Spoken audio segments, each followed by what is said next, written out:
And we're live. Hey guys, thanks for coming. Thanks everyone who's out there watching. We're here with Sean, who's Sean # Team Dino.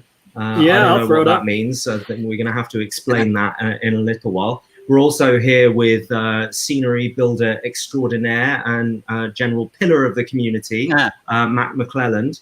And we're also here with Andy of Blackjack Legacy, who was kind enough to do some pretty amazing videos that, well, I have to admit, I haven't fully watched them. I had your dulcet tones on in the background while I was emailing people, and I scrubbed through and looked at a bunch of sort of just clips of you know, pretty. Are you implying models. You've been busy? I have been a little bit busy. He's had something to do today, you know, like as if something was happening or something. Yeah. I felt like there was something that was going on today, and I just can't remember what it is. Yeah, I woke up a bit early and then contemplated having a lie-in, and then thought, no, I better not do that, actually. I say that. I woke up early. I woke up at 5 o'clock thinking, I've missed it. I've forgotten something needs to happen. I need to do things, and there were a few jobs, but we were pretty much, thanks to Sean, who's been amazing at helping out over the last few weeks. It was kind of smooth. We kind of got everything, got the whole ball rolling reasonably easily, which I was surprised about. I was expecting a last-minute panic, but well, Andy, this is something that you will definitely identify with as somebody who does know how to do these things. I am not, last time I checked, a video editor, and I don't really know how to handle a camera either. And I found myself in the middle of Virageddon preparing a Kickstarter, thinking, I'm going to have to make this video myself, aren't I? How am I going to do that? Last time I've got a friend who's a professional cameraman, and so he just brought all his equipment around. We went to a friend's house who's got a bigger place, blacked out the curtains, and had a day of filming, and it was fantastic. And I did end up editing it and taught myself how to do that on the fly. But this time, I really just had no idea whether it was going to go horribly wrong, and I was going to be pulling my hair out 1 minute to Kickstarter launch. Even when you've got a clue what you're doing, it's still hard. So to do it from scratch, you did well. It's just time consuming, isn't it? It's it's fiddly getting everything right. I don't think I've got any better over time. I just got faster at doing stuff, which means I can do more things. That's often the way. Well, so something I really like to anybody who hasn't seen Andy's videos yet, they're embedded on the Kickstarter page, and he does not just the main, but also the walkthrough prologue scenarios. And what they are, for anybody watching who doesn't sort of know the background, I put together some scenarios which are basically designed to teach the game. And the first one is literally you have a walkthrough document, and this will come in the box. You'll have a walkthrough document which you can use as a video game tutorial, basically. It tells you what to move, where to move it, and explains why you're doing it, and explains the rules as you go. But Andy, you actually played it for real, the scenario. Yeah. What I did originally was to kind of get my head around the rules. I used your playthrough document, and that taught me through it. And then I decided to play through that one again, playing it as normal without the walkthrough, to see what, you know, if a dice roll doesn't go correctly, what happens next, and can I play the game from them rules at that point? And actually, from a very brief read over the rule book, and reading that document, it was pretty straightforward to go through. Well, that's good to hear. I had to refer to the rules a couple of times, because I'd only really played it, I think, 2 or 3 times before I filmed it the first time. So there was a couple of things where you don't see me editing out the bits where it was like, I just need to check that a second. Yeah. But it was like maybe once or twice through the whole thing. So yeah, it wasn't too bad at all.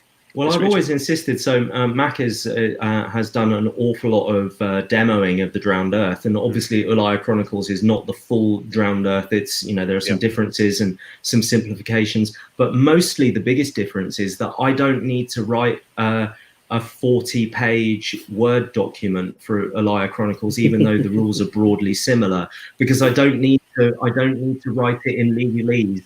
to prevent that guy from exploiting rules. Because if you try and exploit the rules while you're playing a solo game, you need to have a conversation with yourself, I think. Yeah, well, that was what it's always one of those things when you're recording yourself playing something, especially when you're trying to teach somebody to play something when you're recording as well. There's always that feeling is that I really have to get this 100% right. But because this is a very narrative, story-driven experience, even on the fly, I was kind of thinking, look, whatever thematically feels right. If it's not 100%, I'm still enjoying the game here. So that has to come across. Yeah, and I think that's even though the main Drowned Earth can be played competitively. Like you said, I've demoed Drowned Earth ever since it came out. Well, before it came out, at every convention that I go to. And what you just said, Andy, is what everyone says. Even though you're showing them this game that can be played competitively, they don't care. They're like, wow, man, this tells a really cool story. I like this, especially when somebody swings from a vine and drop kicks somebody from 6 layers up and lands in the water, and all of that fun stuff happens. So was definitely one of my favorite features of the game is that a lot of games when you're thinking back on the game, it's like I rolled this and so they shot, and that's your memories. Like even just basic interactions create a story memory to it. So it's more like I tried to climb up. My monkey got shot in the butt. He fell down, hit us out on a rock, and totally died. Instead of, I completely failed my dice roll and he died. I have some great stories like that. I was just disappointed I only had 2 scenarios. I was wanting to keep going. Well, nice. I mean, don't worry, they're coming. Because I filmed those 2 battle report kind of things, like straight back to back. So I filmed one, checked everything was okay on the camera, and then went straight back and filmed the second one. So I kind of played through them one after the other to feed the story. And then actually by the end of it was like, right, I want to keep going now. But it wasn't anything. So, well, looking forward to seeing it launch. The story of those scenarios are basically that, before you go on this great adventure, you're hired as a guard on a ship. And so this is like your journey to the ship, and you meet Captain Brack, and then, spoiler alert, before the actual campaign starts, the ship goes down and you're shipwrecked and you wake up on this island. And so the prologue is the beginning of the story of how you got there, really. And so we'll probably have like a hard reset after that prologue scenario. So you're you're at position 0 kind of thing in terms of your character development, stuff like that. So if you see that there are opportunities to build your character, now you've played with it a little bit, then you can do different things with it. But I think that as soon as people have got those core rules, the first couple of scenarios are reasonably simple. We can do really interesting things with the card decks, and the way that they steer the scenario so that you flip a card and you don't have to worry about too much rules. You're literally just kind of like a choose your own adventure book. The components of the game are running that kind of structure for you. So you can concentrate on what's important. It was a really nice addition in the kind of the second scenario where you get to a point where it kind of forks and you have a choice of a couple of things to do. That kind of caught me off the first time I played because I wasn't expecting that in the game. Because the kind of the very sort of the playthrough nature of the first one doesn't have that. So actually when I got there, it was like, well, actually I've got to make a choice now, and there's going to be consequences to this. So I don't want to rewind it. I'm not going to cheat. I'm not going to, that was the wrong decision. I'm going to move them back. But it was cool to go through the story like that. So whenever you're showing it to somebody who hasn't played that scenario before and you're playing it with them, and you're like, what do you think we should do? And you know exactly the consequences. And so there isn't an optimal choice overall, but there's an optimal choice in certain situations. You're like, because of the way this is played out, and that's over there, and this model's over there, you should really pick that thing. And I'm always sort of like, biting my hand thinking, what are they going to choose? No, it's cool. Really good. So what, I got a question that'll help for anybody that's listening that hasn't backed yet, if you don't mind. Sean, I'm going to go to you first for this question. All right, it's cheating if we ask James. It'll be cheating if we ask James. So for people that are listening that haven't backed the Kickstarter yet, for you, why should they? I think it's a great new way to play a miniatures game, and it's a really good gateway into miniature wargaming because it's co-op, it's story-based, but it still plays like a miniature war game with the freedom of movement. So if you've thought, this looks fun, it's a great way to do it. You're not playing against each other. You're playing with everybody against it. So for me, I'm excited by that kind of new entry into war games format of the Ulaya Chronicles.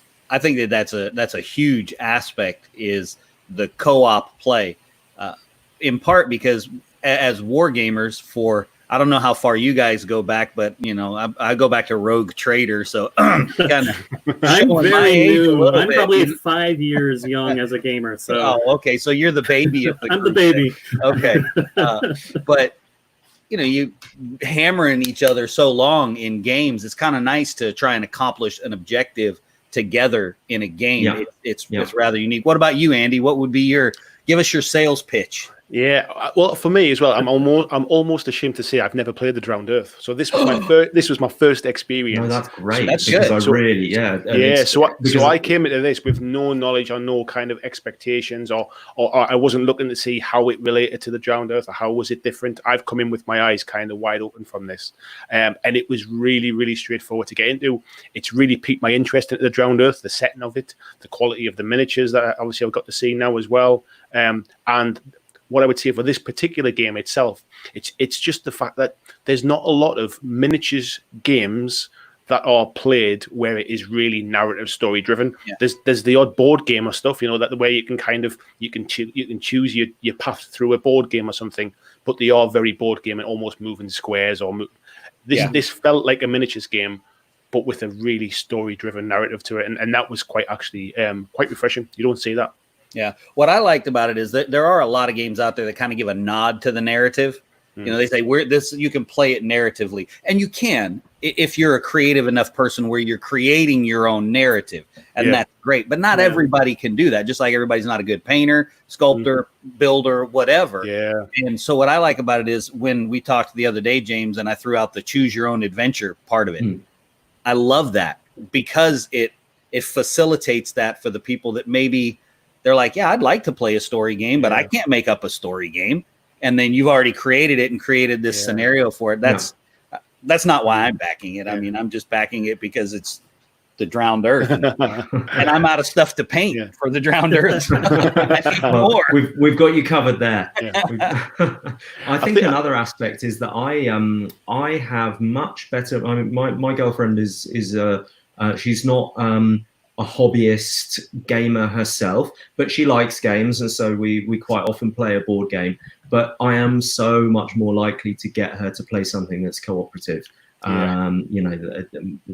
an order of 5 times, I would say.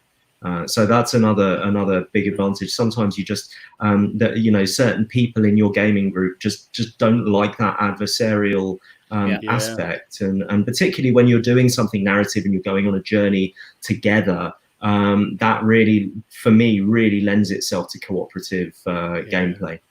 I think what I'd add to that as well is because you don't know what's coming up in that adventure, unless you've played it multiple times, I suppose. But if you don't know what's coming up, you're not really strategizing about, well, I want to be here because in 5 turns time I need to be doing something different. The story develops as you're playing it, so you're reacting to folks in the story as it goes, and that's not something you see in standard tabletop miniatures games. And that's why the branching nature,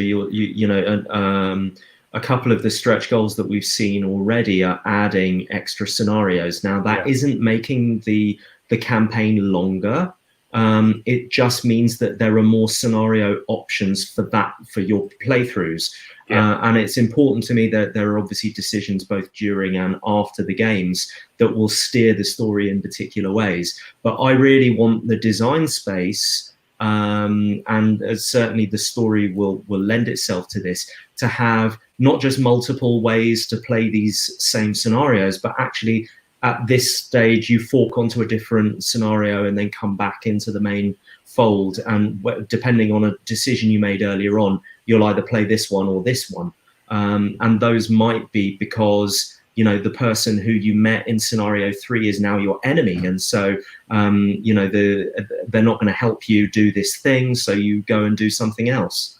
All those sorts of things. There's lots of opportunities after the Kickstarter when I see how many of those extra branching scenarios we've unlocked to open up that branching structure so that it just doesn't just happen inside the scenarios themselves, but actually is kind of campaign wide.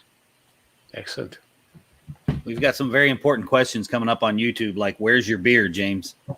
Well, I do have one of these. Okay. Well, there you go.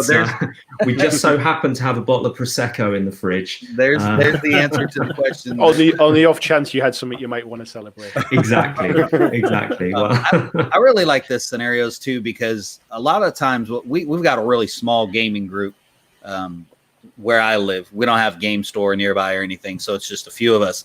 And if 3 of us are getting together, you know, when you play any skirmish game with 3 people, somebody ends up getting picked on. It's just how it works. Yeah. So a lot of the time what we do is exactly what you're doing with this right out of the box system for the Chronicles is I'll run the game like a dungeon master for a skirmish game where it's telling a story. There'll be something adversarial for both of them that's a threat on both sides. And I'm excited that people will be able to experience that just dropping it on the table, because not everybody's around people that are going to want to sit out of the game and go, oh, I'll just be the dungeon master for the skirmish game. Yeah. So I'm excited about that part of it. And not going to lie, I'm all about the models, about the models.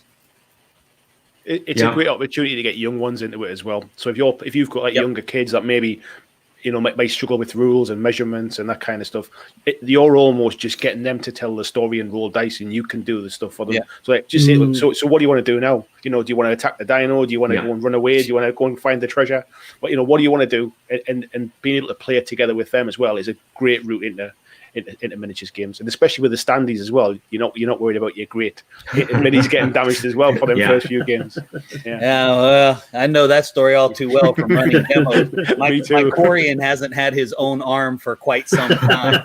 He's got a replacement.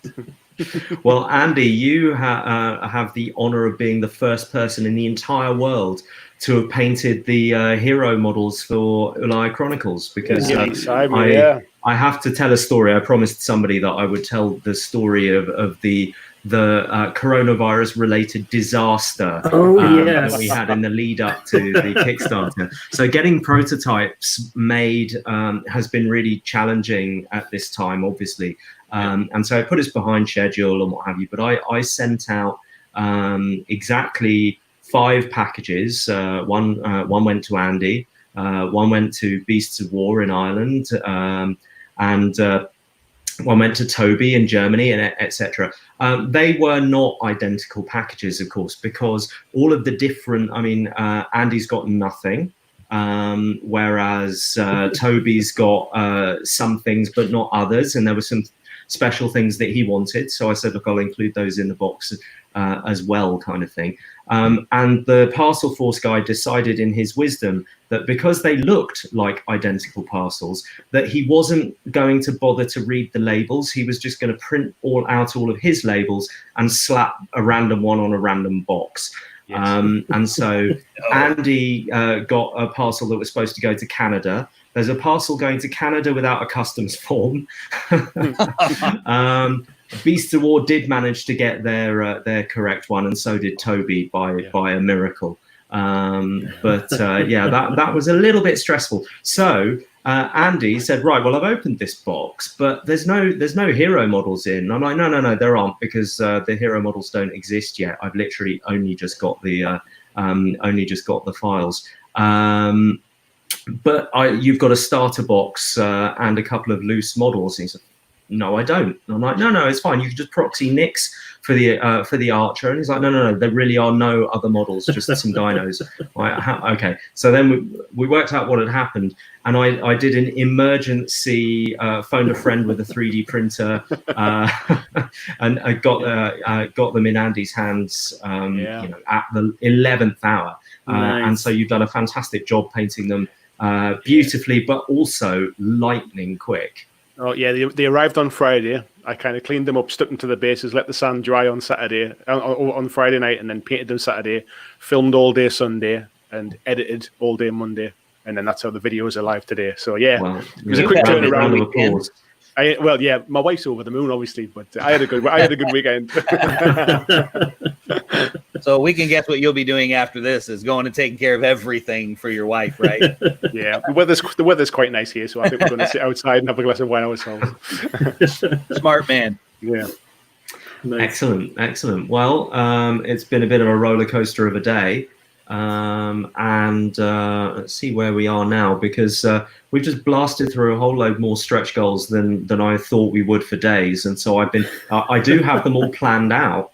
But what I don't have is all of the actual sort of, art assets and physical, not physical, digital files to actually update the Kickstarter page. So I was frantically rendering and doing bits and pieces today to get another few up.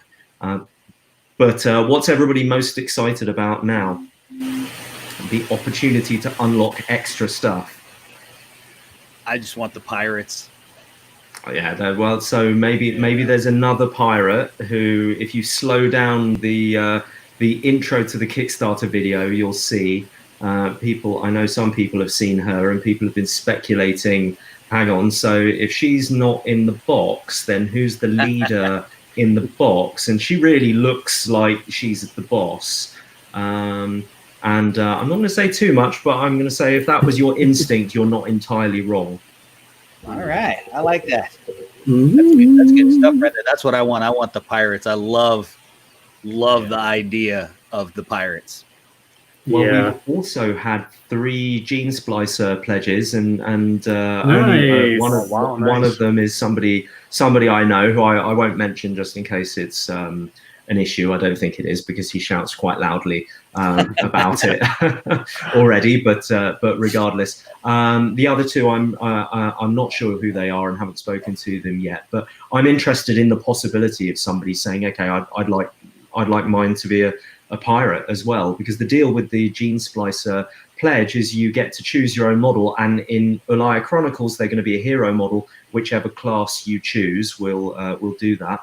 And then they double as a member of a Drowned Earth faction as well. Well, the pirates are a Drowned Earth faction, so there's no reason why you can't be a pirate hero and a member of the pirate faction in Drowned Earth as well. Is that something that people will do? I don't know. I'm going to leave it completely open. There's no restrictions.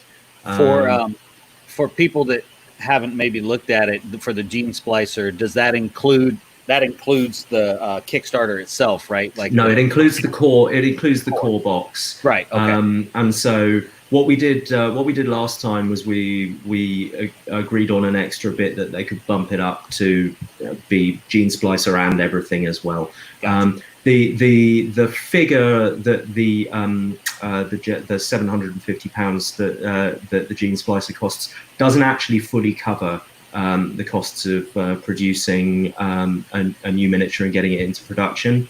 It's some of the way there, but basically we're kind of sharing that cost with anybody who wants to do it. But it was such a fun experience last time to collaborate with people and to hear their ideas and to sort of that kind of thing. It was great. I really enjoyed it. And the models turned out great. The Wayfarer models, didn't they? Yeah, they're really cool. Kohana is awesome. Yeah. So Andy, we're basically Andy, you'll have seen the Wayfarer faction, but you probably don't know that they were all Gene Splicer pledges in the first. I didn't realize that. No. And there were 5 of them, and it just seemed, hang on a minute, you need 5 for a starter box. So it seemed like the obvious thing to do to actually make them their own faction. And the Wayfarers then also became the name of our sort of I never know what to call it, but I sort of say ambassador program. Volunteer corps or something. Yeah, volunteer corps. So yeah, we asked the community during the first Kickstarter what should we call them, and Wayfarers was something that came up. It seemed popular. So we're going to be doing more things like that this Kickstarter. Last time we did a bunch of, you're not allowed to call them competitions on Kickstarter, but nobody's winning anything. But, design your own race, and then the person who I liked the race the most, actually that race is in the book. And we did a location as well. So we'll be doing things like that as well this time. we also have an initiative which even I don't know very much about, but anybody who's a member of the Facebook group will notice that this morning I uploaded some Facebook profile picture overlays, hashtag Team Pirate and hashtag Team Dino. Sean, which are you? I don't know. RAR. I'm not quite sure. Well, I'm staying neutral. I'm not going to join either. But I think Yoka is definitely Team Pirate. He's and I feel like you and he should probably be leading up these two different rival groups. What are we all going to be doing? All right, so Yaka is definitely a brainchild of this, and I'm helping him do it. We thought we'd have a little intramural fun to celebrate leading up to it. So this week there will be a poll, so you can declare your allegiance. Go ahead and use those hashtags. You could do UC Team Dino or UC Team Pirates, so we can search and find them on social media.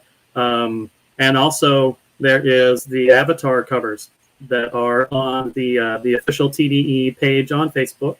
That way you can, if you see my picture or some other people's, you can declare your allegiance. For the rest of the campaign, we're going to have fun little things each week. Just to tease out, next week I am working on a special scenario, a fan-made scenario actually created by one of our other community members that he graciously let me use it as a template. And it will have a couple of special AI decks, so you can play an example of your own solo game with Team Pirate, Team Dino, to kind of get a flavor of how the AI decks are going to work for Ulaya Chronicles. And we'll tease out some more stuff from there. Keep on a lookout. This is Pirates. There may be some kind of hunt. Exciting. I mean, pirates like treasure. You've got to go searching for treasure, obviously. And I think if you go into your own profile picture on Facebook and you then there's an option to choose an overlay. If you just search for Ulaya, then it'll bring up both of the Team Pirate and Team Dino options. If you want to charge around Facebook and have a lot of people saying, what on earth is that all about? It's a good talking point to get them to go and look at the Kickstarter. See? Do you have that website, the poll that I sent you earlier, James? No. Can you? It's in our chat. Can you throw it up? Yes, I think I can. It's straw poll. Yep, that's the one. Okay. So we have a comment on YouTube that they want a real life fight between Sean in a dino outfit and I'm gonna hack the name of Yaka in a pirate outfit. All right, Yaka, we need that. That's right there. I will agree on that one. We'll figure that out. So obviously it's the most popular GIF, I think you're supposed to say, for any Drowned Earth post on Facebook. The one of the T-Rex doing a somersault into a boat. And, those crazy wobbly T-Rex costumes. Well, I bought one of those for Salute and got my friend Matt Vile to wear it, and I offered him £100 if he'd rugby tackle the Space Marine to the ground. The Space Marine that's always walking around at Salute. He wouldn't do it. You need to come to Adepticon and bring it, because I will, and I'm going to give you $100. And I will help him. So we will be Jurassic Park. One of us will be the distraction, and then from the sides. Excellent. Dear, oh dear. There's a stretch goal for you. That's right. I'd rather not get arrested on my first time ever in Adepticon. I'm borderline, man. I think I might end up doing Gene Splicer this time. Yeah. And what have you got an idea that you're mulling over I got already? A couple things kicking around in the back of my head. I've always been a world builder with my stuff. I'm always adding stuff to the games that I play, and when I buy models, I'm like, how many other games can I use this model in? And that's like the litmus test for whether or not I'm going to pick something up. So I'm just constantly throwing different things into games, and I've got little sections of the Drowned Earth that are cordoned off that are they're mine. I've built them, you know, Yeah. just to tell stories on my tables. And Yeah. so I got a little bit in there. I'm thinking real hard about it. I thought real hard about the first one too, but I just couldn't pull the trigger on the first one. Maybe this one. It's a big world. There's lots of stuff out there, and I very intentionally said a little bit like the Star Wars universe. You've got lots and lots of different races as well. And in Ulaya, obviously, there are the main 4, but they only make up about 80% of the population. And so 1 in 5 people, as you're walking around, generally are going to be some crazy race that maybe you've never seen before. Yeah. So there's lots of room for that, and lots of room for new places and new locations and all of that kind of stuff. It's fun. That's totally what I love as well. The game, as much as I love the game was a vehicle to make a world, really. Do it, Mac. Everybody, peer pressure in the chat. Yaka has a pirate outfit, so you need to get on the stick Yep. shot. Yep. We got the dinosaur one somewhere. I'll do it. Yaka, we doing it? Throw it in the chat. So we've got, I guess, about 10 minutes before we sign off. So if anybody's got any questions in the chat, I'll try and be as communicative as I can. We'll try and keep it sort of on target and keep it on Kickstarter, Ulaya Chronicles related stuff, rather than going too far off into the Drowned Earth. But obviously there's some crossover there between the 2 games. Yeah. While we're collecting questions, I'll throw a question out to Andy. Yeah. What I know you've talked about the game a little bit. This was your first entry. What was the first thing that you were just like, oh, this is cool, that really kind of grabbed you into the Drowned Earth world? Initially, just kind of obviously the miniatures themselves are quite. I mean, I obviously saw the dinos when they first arrived in the box with nothing else, and then seeing the new minis as well. Just the quality of the sculpts as well, because I'm very visual in my games. If it doesn't look particularly nice, I kind of, I'll be off and I'll get distracted by something else. So the quality of the minis, the setting of the world. So James had obviously sent me some press material and things to read through, some extra bits and pieces, reading through the lead into the scenario. I like the fact that it's not like every other fantasy versus sci-fi type game. It really does set it in this. I think is the phrase post-apocalyptic or something like that. Yeah, it sets it in this just real alternative universe, and that for me it kind of sets it apart from a lot of other games that are out there. It instantly kind of finds its little niche in the market, if you like. But then from the game itself, the fact that it felt like you were acting and reacting, the action reaction of how the enemies react, how you react, how you can't always react because sometimes you get surprised. I like the way we had the confusion tokens when things come around, as if you've spotted something, you've recognized what it is, and you've got the drop on it. It's all of those little things that all feed together that just make it really sort of just stand out from that standard. Well, I'm going to roll this, and then you roll that, and then did you save it? Right, okay, move on. It really felt like you were playing through that kind of action sequence. I'm a big fan of things like the Uncharted series on PlayStation, and it had that feel of that kind of action scenes coming through that, like old Tomb Raider type stuff. It was awesome. Really enjoyed it. When I was writing the world the first time around, somebody put me onto a video game which I don't think did as well as it should have done, and I'm going to forget the name of it, but it was basically Journeys into the West, like the Monkey King story, but told without the Monkey King was some big beefy like human guy who had a collar around his neck. Does anybody know what I'm talking about? Doesn't ring a bell, but so I bet somebody in the chat definitely somebody will. But it was like the Journeys into the West story, but it was a really good pick, and it was visually very inspiring for me because it had all of these skyscrapers that were overgrown, and again this sort of alternative post-apocalypse where nature is taken over. It was really visually great, and it's an old game, and so I suppose nowadays you'd look at the graphics and kind of say, it's not quite as beautiful as what you're used to. We're all spoilt with nowadays. But it's a good one. And people often ask, what were your influences? And I there we go. Enslaved Odyssey to the West. Yoka, I knew somebody would know. I should have known it would be you. Yeah, it's one that I forget to cite sometimes because I was already writing the world and somebody said you should look at this. So it's visually it made a big impact, but not necessarily idea wise. But yeah, something a bit different, I guess. Yeah. So what else have we got in the question department? Yeah, we got a bit of time.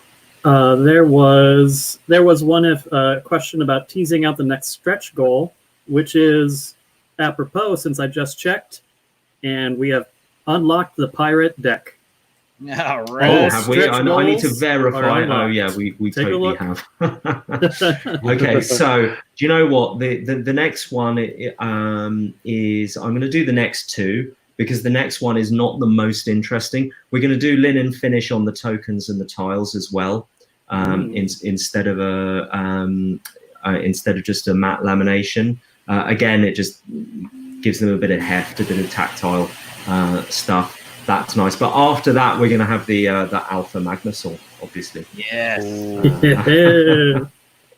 And so depending on whether I can, I should really do it before I go to bed, but I have been up since 5. I'd quite like to just crash rather than update the page, but maybe I'll just put up those two so people can see the Alpha Magnusol render. Because he's a little bit different to the others. He's got some spines on his back, and he's a little bit bigger and a bit gnarlier looking. Nice. More stuff to paint. Indeed. All that really matters. You know what I really love about making dino models is, every time you see somebody having painted new dinos, they will have done maybe a variation or something completely different, but the color schemes are all completely wide open, and you see a lot of different stuff. It's quite, and they're all really cool. That's the thing. To this day, I've never seen one and gone, "Ooh, why did you do that?" Like they're all like, "Oh, that yeah, I could totally imagine." You probably haven't looked at all mine then. It's too hard on yourself. It's interesting because I am since we've been doing this lockdown stuff, I've been doing a live stream on a Wednesday evening, like a painting stream, like a hobby hangout, and I've just been sitting painting some of my stuff while other folks come in and they sit and paint their stuff, and we have a bit of a chat and stuff.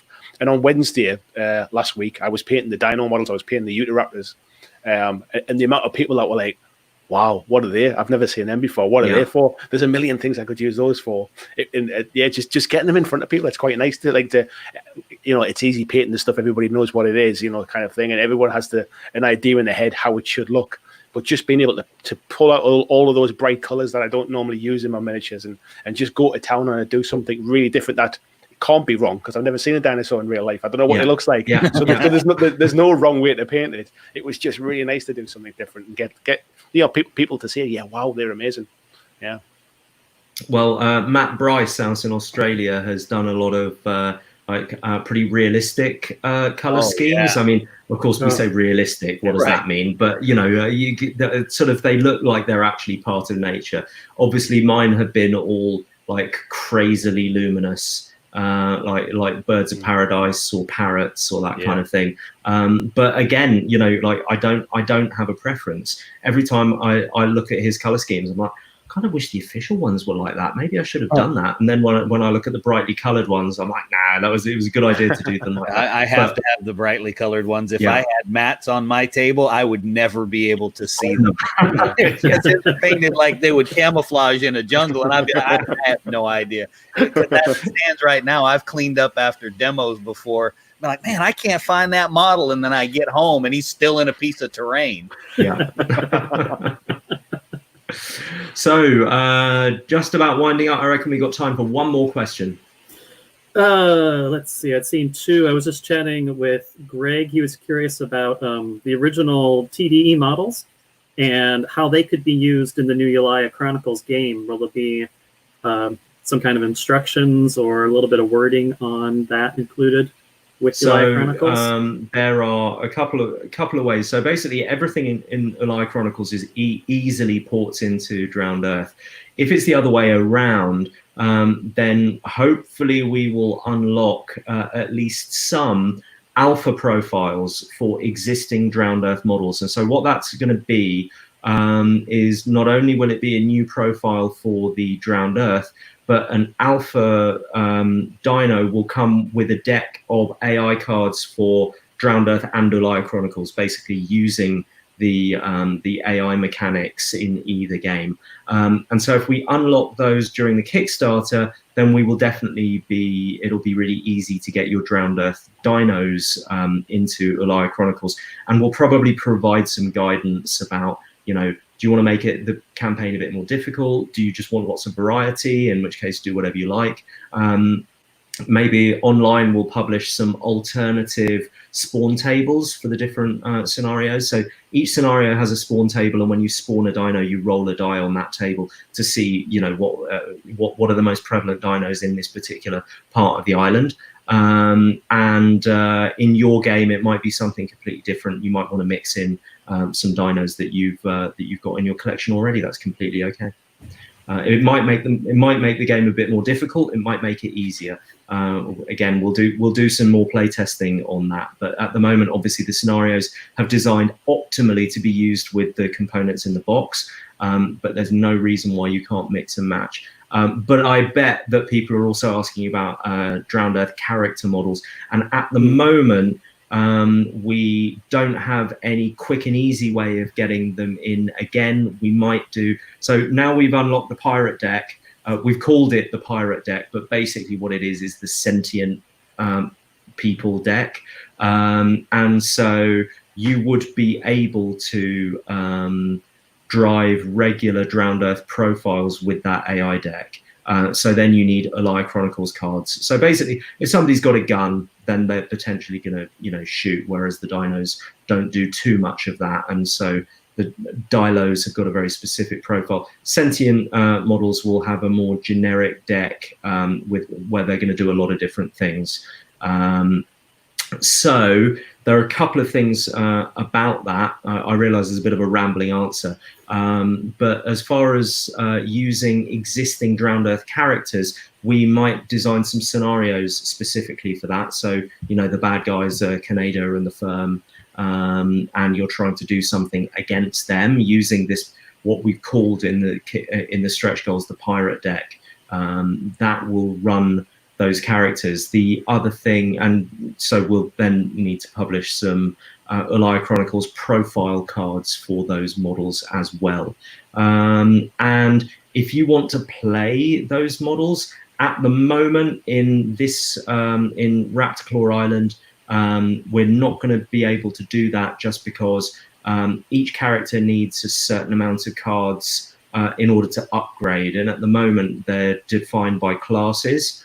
I guess we could experiment with saying, okay, what's Sage is going to be the tough, right? So, how would Sage use the cards in the Ulaya Chronicles box to upgrade, for example, if we gave him a slightly different generic profile card? So it's something. It is something we could look at. I think you'll find that a lot of the people that already play the Drowned Earth will play around with that anyway. I know I will, because since you're playing something so narrative, it's not like you have to be hard and fast with the rules. You can be loose with it. And I think it's a wonderful vessel for helping people do that, to be able to begin to do that. And then, as you play test it, maybe that, like you said, comes into fruition as a legitimate release. But I know I'm going to do it. Yeah. Well, also another thing we could do is, in the first Kickstarter, we had a special unlock, which was the alternate rules chapter, and those are all the crazy fun things that throw things completely out of balance when it comes to competitive play. But if you want to shoot the bridge that somebody's standing on instead of shooting them, then why should you not be able to do that? Right. And, if you want to swing on vines and actually have a rule system to do that, and that isn't particularly uncompetitive actually, and we've experimented with some scenarios that have that hardwired into them, and you can definitely make that work in a competitive environment as well. But anyway, I'm digressing. Something that we could definitely do is look at making rules where we say, this is not going to be 100% balanced, and so your mileage may vary in terms of your play experience. You might find it's really challenging, or you might find you just you have a cakewalk through the story, but here's some guidance on how you could go about adapting your Drowned Earth personalities to play through the Raptor Claw Island story. It almost becomes less about what's balanced and what's fun. And you start to look at it more like an RPG element. Yeah. Yes. As to well, what do you want to do? Well, roughly, how hard would it be, kind of thing. Yeah. And I think my sort of philosophy as a designer is that I don't want to rely on that and release something that a lot of people are going to struggle with if they are looking for that kind of tactical, sort of rigorous experience. But there should be room to do both, and hopefully, I think we definitely achieved that with the first game, and hopefully we'll manage to do it with this one as well. Cool. Anything else before we wind it up? Congratulations, everybody! Congratulations, James. It's been a great first day. Well, it has been a great first day. It's blown me away, really. I was expecting this to be a little bit less popular than the first one. Maybe 2/3 or 3/4 of the thing of the first one. I didn't expect. I mean, we've blown the first day total of the last Kickstarter right out of the water. I think we did 15.5 on the first day last time, and we're now at 23. 29.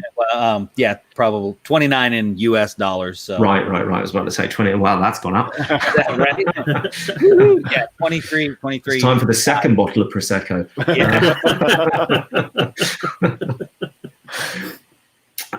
No, but thanks everyone for watching, and thanks you guys for coming on. I've always said it. One of the best things about doing this. In fact, I said it during the Kickstarter video. I think one of the best things about doing this is the community. Actually, it's really amazing to be able to share your enthusiasm and to feel other people's enthusiasm for something that you did.